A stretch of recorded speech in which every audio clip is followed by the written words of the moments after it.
tepuk tangan dulu buat Yesus kita yang luar biasa. Selamat pagi, shalom. Bolehkah salam dulu kiri kanan Anda sebelum kita mulai, saudara-saudara? Tadi masih ada yang telat, saya lihat. Enggak apa-apa, mungkin tadi belum bersalaman. Katakan selamat pagi, selamat ulang tahun. Ya, luar biasa ya.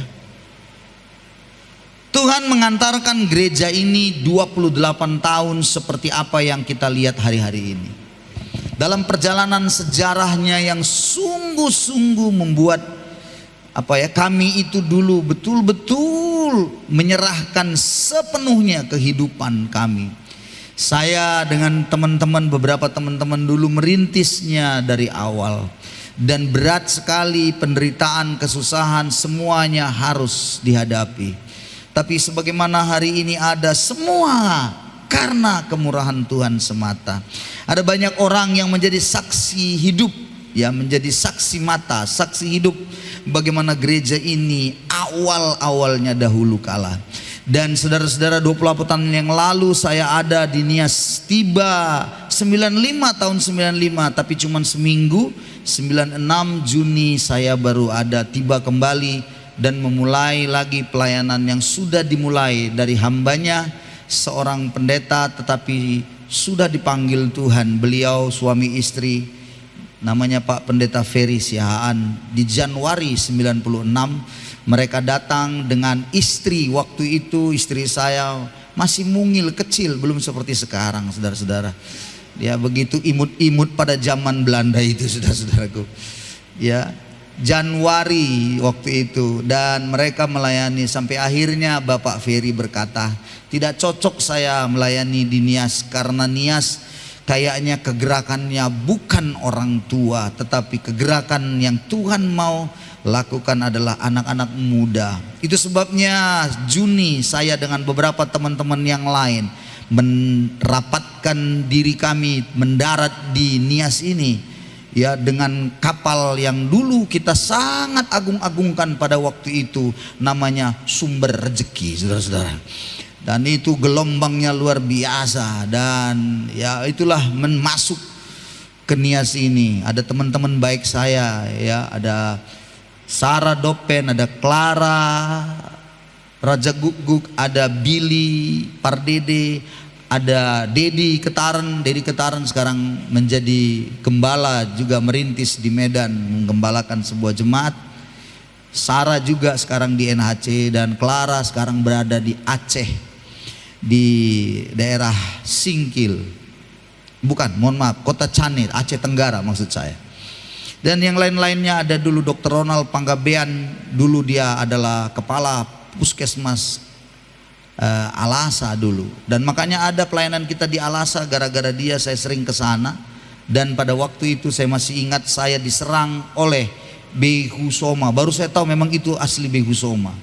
Di dalam itu saya mengalami kecelakaan sedikit dan malamnya saya diserang, dan tapi itu pula lah yang membuat saya tidak berhenti karena harus berperang terus, berpuasa siang malam terus, sampai akhirnya ada persekutuan dirintis di sana. Dan kemudian saya pun mengabdikan diri di Alasa 2 tahun lebih menjadi guru SMA Negeri 1 Alasa, mengajar kimia fisika di sana. Karena background saya lulusan dari pendidikan teknologi kimia industri sebenarnya. Nah, saudara-saudaraku, perjuangan yang berat, sering makan tak makan, dan begitu berat kadang-kadang hanya ya pisang rebus, itu pun walah-walam, saudara-saudaraku. Ya, penyertaan Tuhan sajalah kalau saya cerita. Saya cari-cari terus, barang siapa di antara saudara yang punya foto-foto kenangan tempo doloe, bolehlah kirim ke saya. Dulu saya punya laptop, di situ semuanya kenangan. Dulu punya sepeda, dulu sepeda dulu itu saya sudah bilang, Tuhan kalau nanti gereja ini besar, aku akan taruhkan sepeda itu di dinding dan aku akan tuliskan di sana, dari sinilah mulanya. Sepeda itu terbakar habis pada waktu kebakaran. Dan saudara-saudaraku, tidak jadi. Laptop yang sudah dulunya ada data-data jemaat semua sudah di situ terbakar. Makanya kadang-kadang kalau ada anak-anak yang sudah dibaptis dulu, telepon saya, hubungin kami dari Jawa, saya tidak lagi dapatkan datanya, dan tinggal saya tanya-tanya sajalah, tanggal berapa waktu itu kira-kira kau dibaptis, karena minta surat baptisan.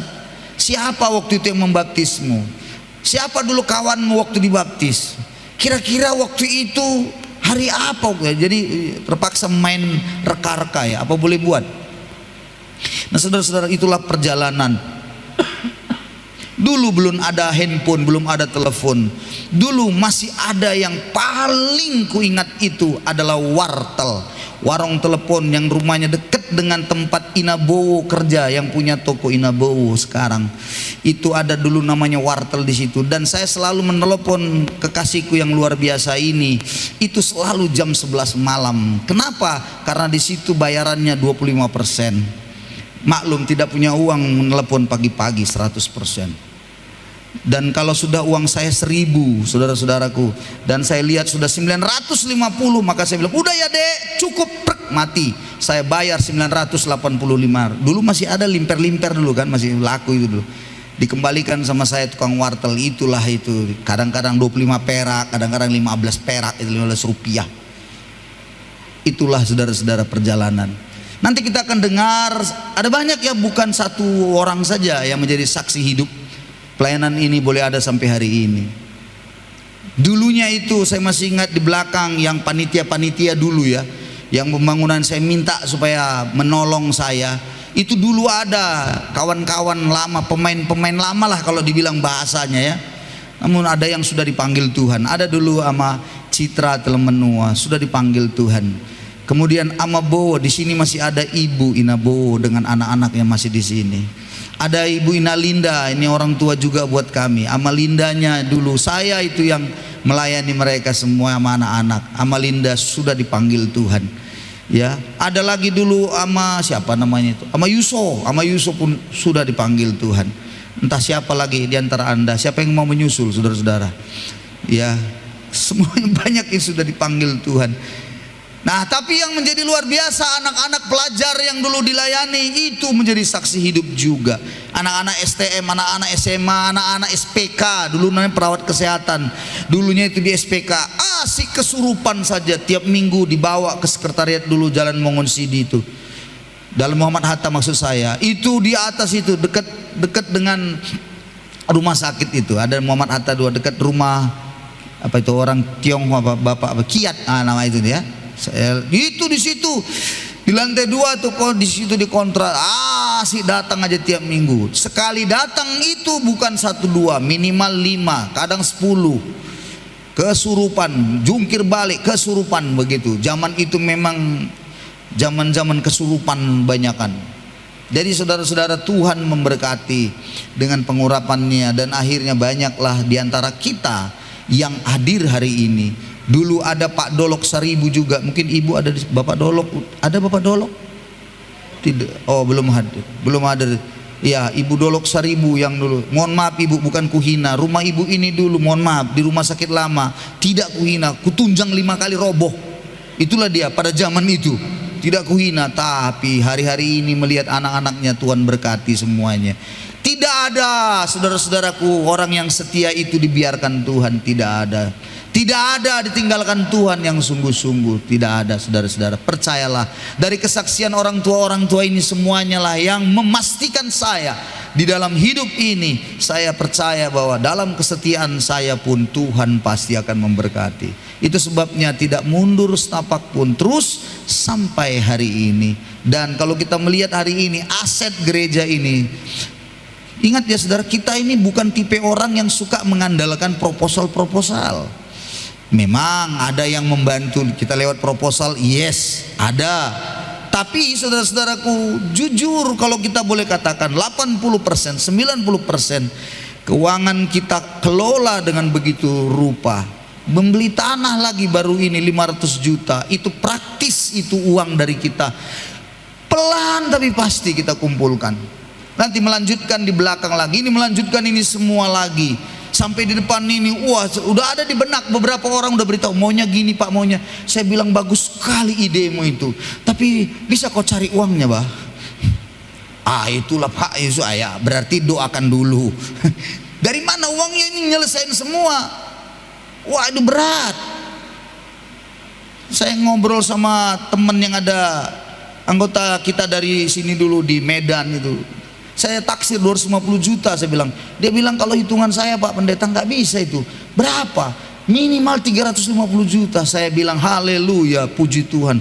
Terlalu kecil 350 juta. Uangnya sudah ada. Haleluya saudaraku. Amin. Amin. Tinggal mengeluarkan dari dompet kita masing-masing. Haleluya. Tuhan pasti akan berkati. Nggak ada yang amin. Kalau itu nggak susah saudara ya. Oke, baiklah, hari ini saya akan coba bagaimana raja itu ya menyertai pelayanan ini luar biasa. Bagaimana raja itu menyelamatkan kami semuanya sampai hari ini dalam penyertaannya. Nah, kita akan coba melihat saudara-saudaraku. Nanti kita akan dengar kesaksian banyak ya, saksi-saksi hidup banyak ya. Sekali lagi sangat banyak pelayanan ini.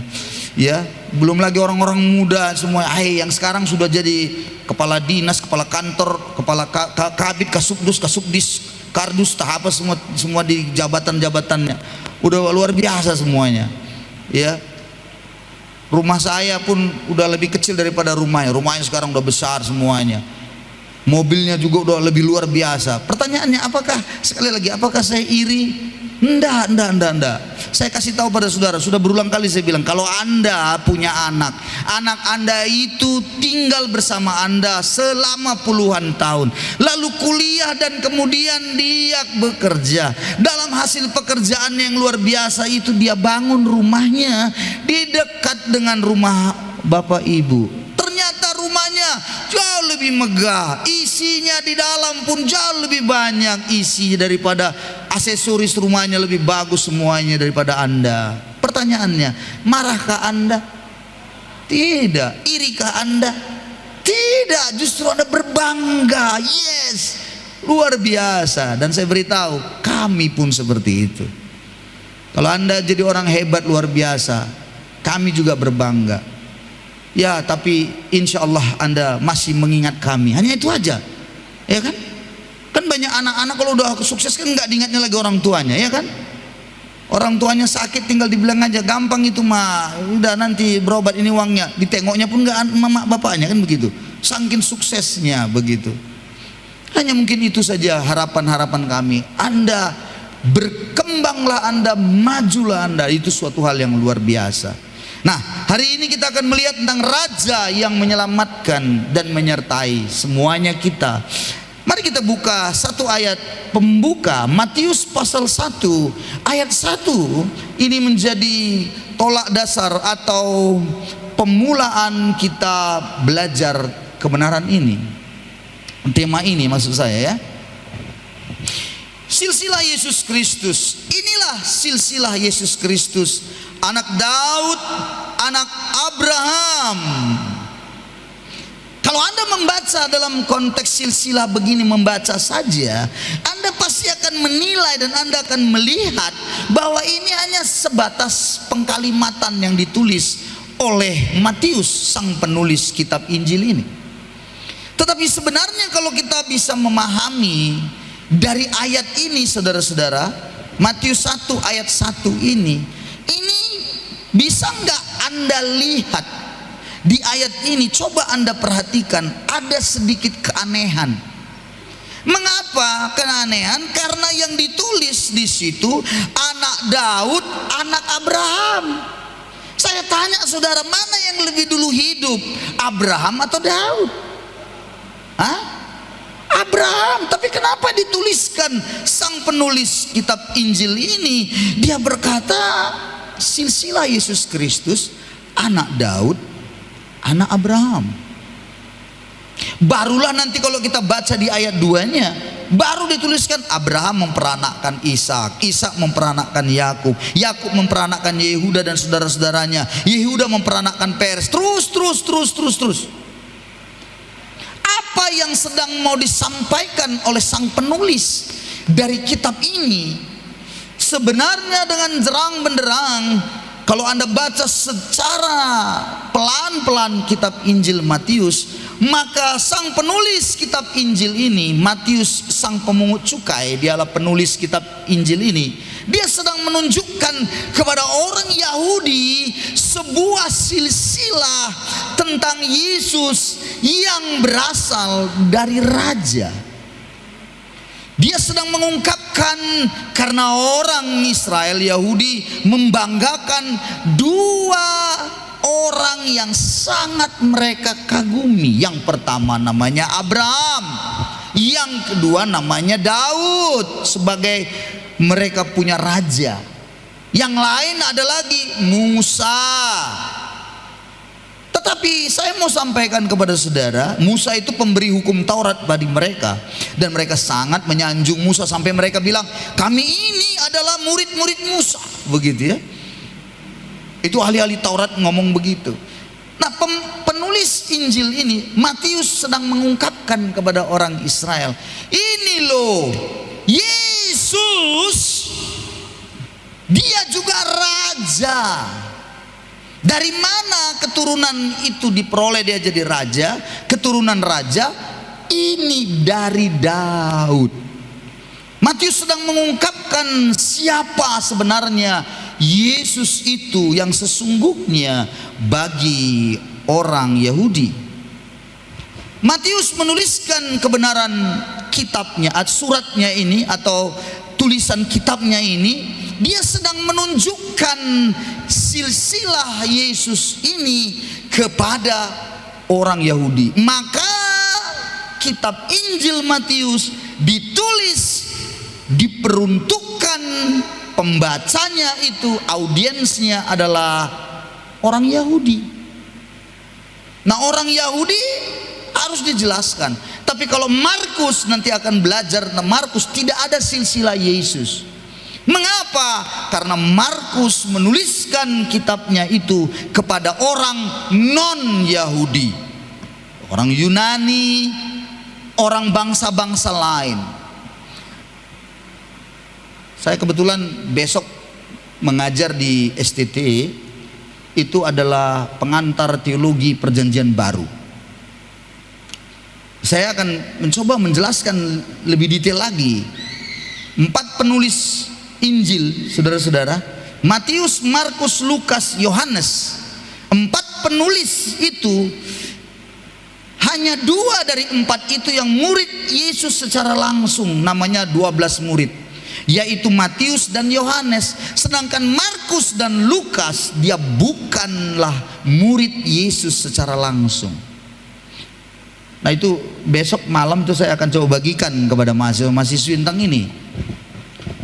Nah, kita harus tahu kenapa misalnya diberikan otoritas kepada Markus dan kepada Lukas. Markus dan Lukas. Tapi dia bukan murid Yesus secara langsung, 12 murid. Saudara-saudara, di dalam catatan seorang bapak gereja memang, Hippolytus, dia menuliskan bahwa murid Yesus ada yang lain selain 12 murid. Itu yang kita baca di dalam kitab Injil, dikatakan Yesus punya 70 murid. Di dalam catatan bapak gereja itulah, besok saya coba jelasin itu, Hippolytus menuliskan Markus dan Lukas ada di nomor 14 dan 15 catatan Hippolytus. Di situ dituliskan dari 70 murid Tuhan Yesus, 70 murid yang lain, di situ ada Markus dan Lukas. Oke, sampai di situ. Kapan-kapan kita belajar lagi ya tentang itu ya. Kita kembali ke ke ayat 1 ini, Matius 1:1. Maka oleh karena itu, saudara-saudaraku, dirunutlah semuanya silsilah itu, ya. Dan yang menarik sekali lagi, saudara, yang menarik lagi bagi kita belajar adalah dari semuanya nanti Yesus itu adalah raja. Pada akhirnya begitu. Kesimpulannya, Yesus adalah raja.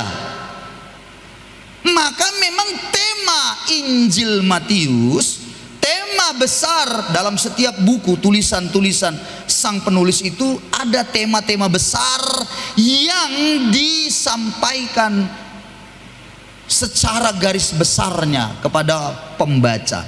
Matius, dia sedang menuliskan kepada orang Yahudi, tema besar adalah Yesus adalah raja mesianis. Yesus adalah raja yang dijanjikan, Mesias.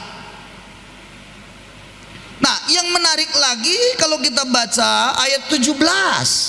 Ayat 17 berkata, jadi seluruhnya ada 14 keturunan. Nah, ini dia. 14 keturunan dari Abraham sampai Daud. Oke? Lalu 14 keturunan, lihat Alkitab Anda ya, tidak ada di slide.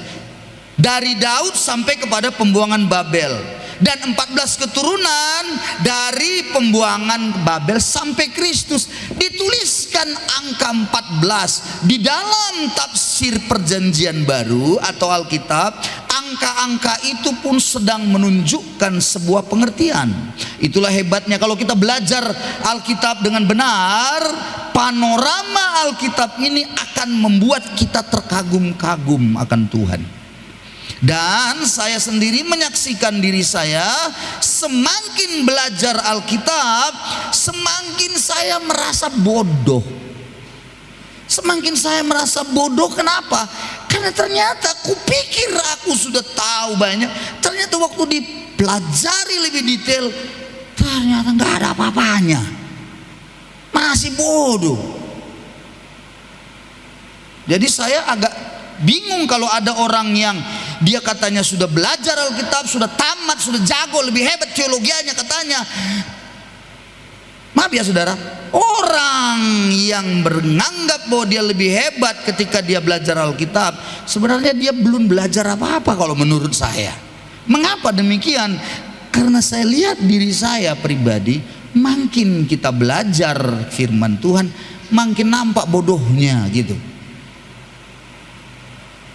Salah satunya ini angka 14. Menariknya saudara-saudara, saya coba untuk melihat secara angka-angka dalam alfabetnya, huruf-huruf daripada Ibrani. Ya, Daud itu ternyata bahasa Inggrisnya David, bahasa Inggrisnya. Dalam terjemahannya Ibrani itu hurufnya itu Daud, David itu adalah Dalet, Vav, Dalet. Berapakah jumlahnya Dalet, Vav, Dalet dari alfabet Ibrani? Dalet itu angkanya itu bernilai 4, Vav itu bernilai 6. Jadi kalau Dalet, Vav, Dalet itu artinya 4 tambah 6 tambah 4 sama dengan 14. Dengan angka ini 14 seperti ini, orang Yahudi yang memiliki pengaruh kuat dalam konteks Ibrani, karena mereka memang itu dasar awalnya mereka punya language atau bahasa, pasti menyadari Matius sedang menuliskan ini kepada mereka, menyampaikan bahwa benar adanya Yesus keturunan Daud daripada angka yang disebut nilai angka itu 14. Lalu Matius 1 langsung ayat 18 sampai 25. Mari kita baca sama-sama, ini bergantian. Matius 1 18 sampai 25. Saya baca ayat 18, saudara-saudara baca ayat yang ke-19 sampai seterusnya. Tolong Alkitabnya dibuka, jangan slide-nya dibuka ya. Oke, 18 saya baca pelan-pelan. Kelahiran Yesus Kristus adalah seperti berikut. Pada waktu Maria ibunya bertunangan dengan Yusuf. Perhatikan kalimat itu, bertunangan ya dengan Yusuf. Kata bertunangan itu hanya ada dalam konteks budaya Yahudi. Dan itu diadopsi oleh kita juga. Karena kekristenan tidak bisa dipungkiri lahir dalam konteks nuansa budaya Yahudi. Mengapa? Karena Yesus kita adalah keturunan Yahudi. Jadi saudara-saudara, dalam perjanjian baru itu pasti dijelaskan dengan baik ya. Saya lanjut. Ternyata ia mengandung dari Roh Kudus. Jadi Maria mengandung dari Roh Kudus sebelum mereka hidup sebagai suami istri. Jadi belum suami istri, manakah kekuatannya secara apa? Secara apa? Legalitas begitu ya. Tunangan dengan pernikahan. Jadi tunangan itu udah sangat mengikat. Sudah bisa pergi jalan, tetapi hubungan yang disebut berhubungan suami istri itulah yang membatasinya, tidak bisa. Tapi tunangan itu bagi konteks budaya Yahudi itu sudah mengikat. Makanya nanti kalau kita baca selanjutnya ayat 19, baca ayat 19, 2, 3 ya.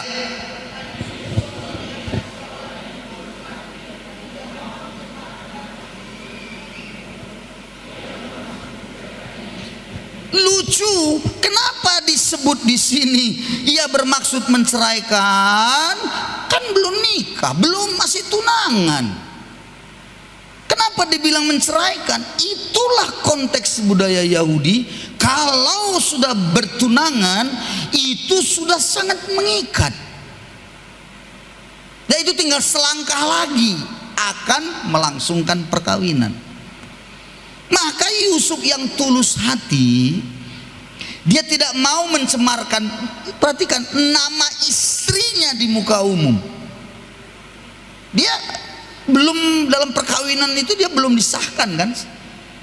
Tapi tunangan itu sudah sangat mengikat. Itu sebabnya dengar baik anak-anak muda, tidak ada sebenarnya ayat dimanapun di Alkitab ini yang namanya pacaran, nggak ada. Yang ada hanya tunangan. Maksudnya apa? Kalau kau berteman dengan seseorang, jangan kau main-main dan jangan kau coba-coba begitu. Jangan kau coba-coba. Itu sebabnya saya selalu bilang sama anak saya, nah, kalau ada cowok atau cewek, ini kalau anak saya kan ada laki-laki dan perempuan, enggak apa-apa, berteman saja, enggak ada masalah.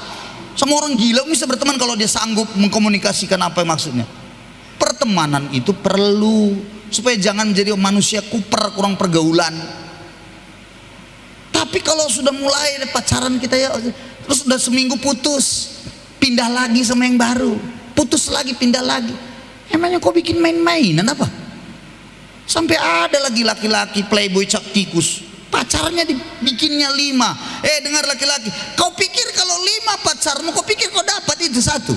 Tidak ada yang kau dapat, jamin 100%, nggak ada itu.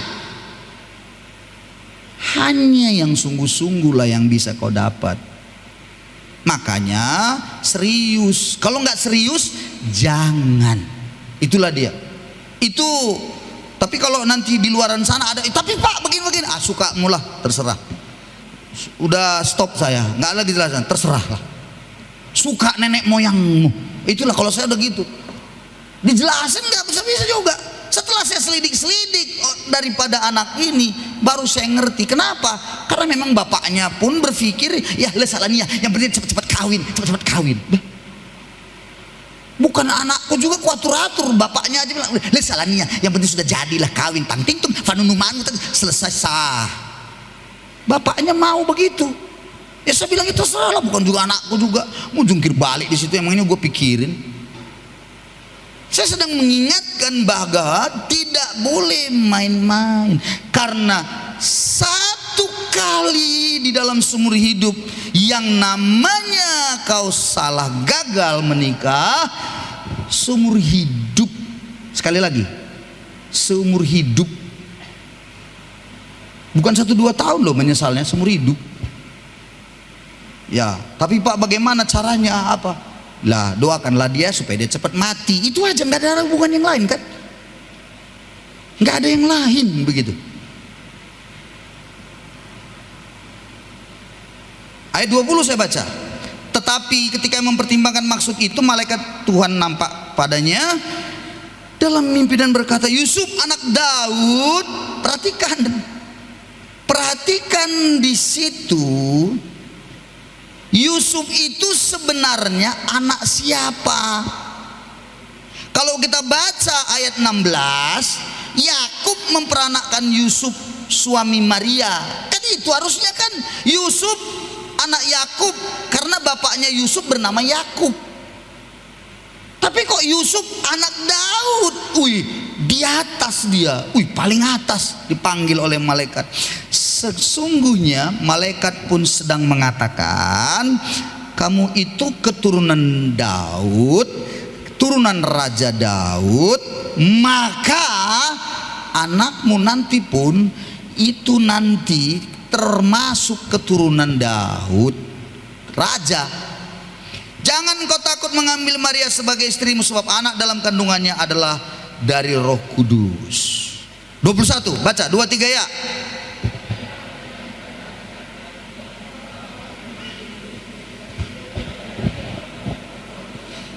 Ini dia 21, karena Yesuslah raja ini akan menyelamatkan umatnya dari dosa. Garis bawahi, menyelamatkan umatnya dari dosa. Inilah yang gak bisa diterima setelah nanti Yesus terjadi lahir dan semuanya menyatakan dirinya siapa dia. Orang Israel menginginkan raja, tapi raja yang akan membebaskan mereka dari perbudakan kerajaan Romawi. Jadi makanya orang Israel itu nggak mungkin masa raja. Raja kok mati nantinya Yesus kan mati. Raja kok mati, nggak ada kekuatannya. Apa raja apa ini? Dia nggak tahu bahwa Yesus itu raja yang ingin menyelamatkan umatnya dari dosa, Kalau mau menang perang, banyak raja-raja yang lain dulu, sudah banyak. Tapi Yesus datang, dia bukan dengan kekerasan mengalahkan yang namanya musuh-musuhnya. Itu sebabnya hebatnya Yesus. Anda tahu, dengarkan saya baik-baik. Kublai Khan, Genghis Khan, kekaisaran Mongolia yang ingin menguasai dunia, tapi tidak bisa. Alexander Agung atau Alexander the Great, kekaisaran Yunani, ingin menguasai dunia, tetapi juga tumbang. Adolf Hitler dengan Jermannya yang menguasai dunia, dia coba sampai terjadi perang dunia kedua. Saudara-saudara, Jepang juga dengan gayanya yang luar biasa ingin menguasai, berhasil kah? Enggak ada yang berhasil dengan senjata, dengan kekuatan. Tetapi Yesus dengan kasihnya dia mampu menguasai dunia. Itu hebat sekali, saudara-saudara. Itu sebabnya seorang Perdana Menteri India yang terkenal bernama Mahatma Gandhi. Mahatma Gandhi dia sekolah di England, dia Inggris, London. Dan dia seorang yang sangat-sangat respect terhadap Injil. Tapi pada waktu itu, zaman itu di mana dia hidup pada waktu itu, tidak diterima orang yang bukan berkulit putih. Orang yang berkulit hitam dianggap itu turunan-turunan ya nomor 3, nomor 4 begitu. Kulit putihlah yang terbaik, nomor 1. Sehingga di dalam gereja pun pada waktu itu yang berkulit hitam dianggap tuh buangan. Maka Mahatma Gandhi dia mendengar dan membaca kitab Injil, bagaimana Yesus begitu mengasihi dunia, mengasihi umatnya, dan menyelamatkan dengan memberikan nyawanya. Dia pun sangatlah tertarik. Dia berkata, ini berbeda jauh ajarannya. Maka masuklah dia ke dalam gereja. Sayangnya Gereja di Inggris waktu itu sudah dipengaruhi oleh budaya yang disebut mana budaya nomor satu, nomor atas, paling atas manusia itu dibuat kasta-kastanya begitu, sehingga terbuanglah Mahatma Gandhi. Dan kemudian dia pun masuk gereja, dia ditolak. Apa kalimat yang dikeluarkannya? Dalam story, di dalam sejarahnya dia berkata, aku sangat mengerti, begitu luar biasa, sangat mengagumkan buat saya ajaran Yesus itu. Tapi aku tidak akan pernah mau menjadi orang Kristen. Kenapa? Karena orang Kristen yang katanya punya kasih, yang diajarkannya kasih Kristus itu, ternyata tidak ada prakteknya. Itu sebabnya dia pulang balik ke India, dia tidak pernah menjadi Kristen. Tapi yang hebatnya, Mahatma Gandhi membuat sebuah cara memimpin ketika dia Perdana Menteri, sehingga India aman, tentram semua. Karena dia menggunakannya dengan kasih. Dia belajar dari Injil. Jadi penerimaan itu luar biasa. Dia taklukkan musuh-musuhnya dengan kasihnya. Saudara-saudaraku, raja yang menyelamatkan dari dosa ini akan lahir dan hadir di dalam dunia, dan itulah sebuah hal yang sangat dirindukan. 21, 22 sekarang. Hal itu terjadi supaya genaplah difirmankan Tuhan oleh Nabi. 23, baca 23 ya.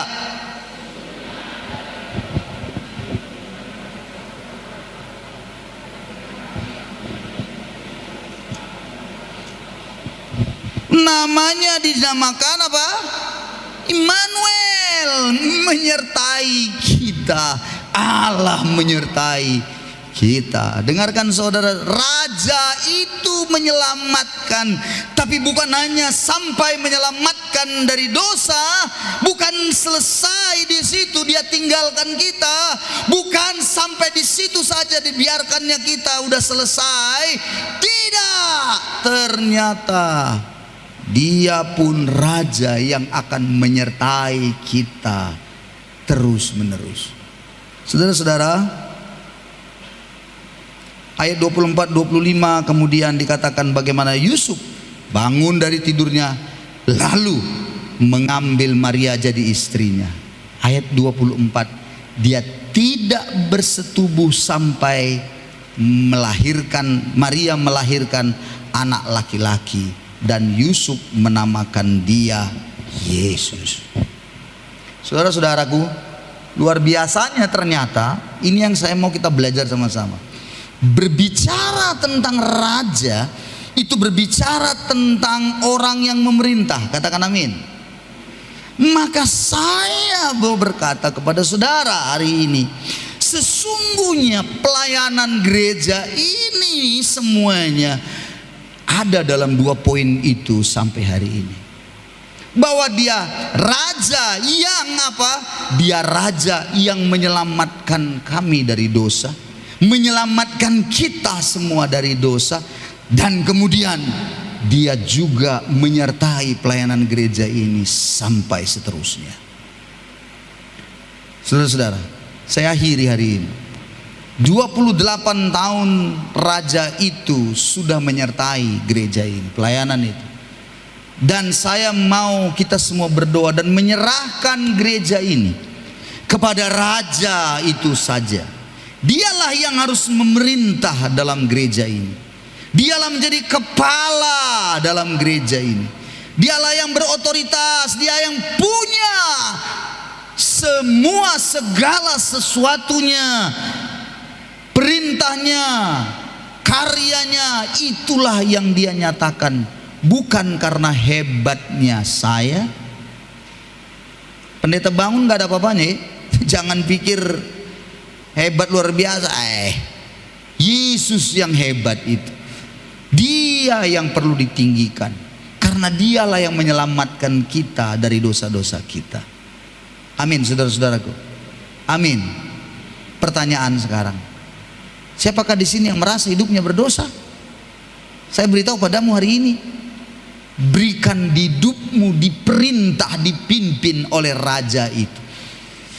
Jadikan dia raja dalam hidupmu. Yesus raja, katakan Tuhan, ini hidupku Tuhan. Perintahkan aku, ini aku Tuhan. Aku hanya mau Engkau yang memerintah hidupku. Tidak boleh ada yang lain.